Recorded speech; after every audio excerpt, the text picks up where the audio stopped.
Le chapitre 5 de notre rapport déposé le 8 octobre 2020 est consacré au réseau national intégré de radiocommunication, couramment appelé RENIR.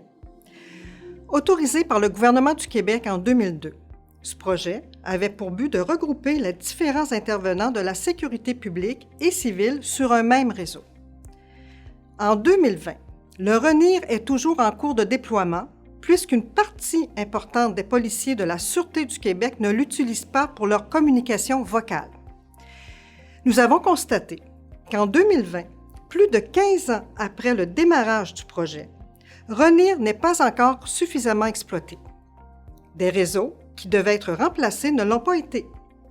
De plus, des organisations qui étaient considérées comme des utilisateurs potentiels n'ont jamais utilisé ce réseau.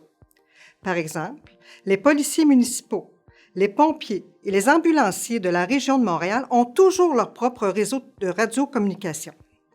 En définitive, à ce jour, près de 78 % des intervenants d'urgence n'utilisent pas RENIR. Notre deuxième constat est à l'effet que lorsque le projet a été autorisé en 2002, sa nécessité n'était pas manifeste parmi les organisations visées. Les utilisateurs potentiels ont été peu consultés, ce qui a créé un décalage important entre leurs besoins et les services obtenus.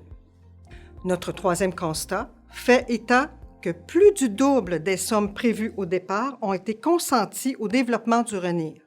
Le budget initial avait été fixé à près de 144 millions de dollars en 2002, alors que c'est plus de 350 millions qui ont été investis dans le RENIR en date du 31 mars 2020.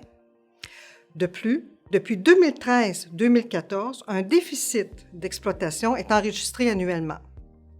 Ce déficit s'élève présentement à plus de 190 millions de dollars. Présentement, aucune solution de financement durable n'est envisagée, bien que des investissements additionnels soient prévus, notamment pour corriger les limites du réseau et changer des équipements qui sont maintenant devenus désuets. Au constat 4, nous mentionnons que la qualité des services offerts aux utilisateurs de RENIR n'a pas atteint le niveau désiré.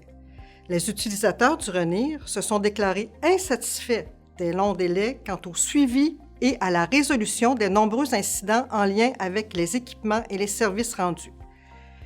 Le dernier constat fait état que le modèle d'affaires pour l'exploitation de RENIR expose Infrastructure technologique Québec à une dépendance envers un fournisseur unique.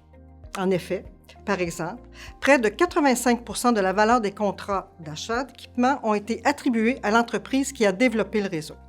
En conclusion, à la lumière de ces constats, le vérificateur général a formulé des recommandations auxquelles les entités auditées ont adhéré.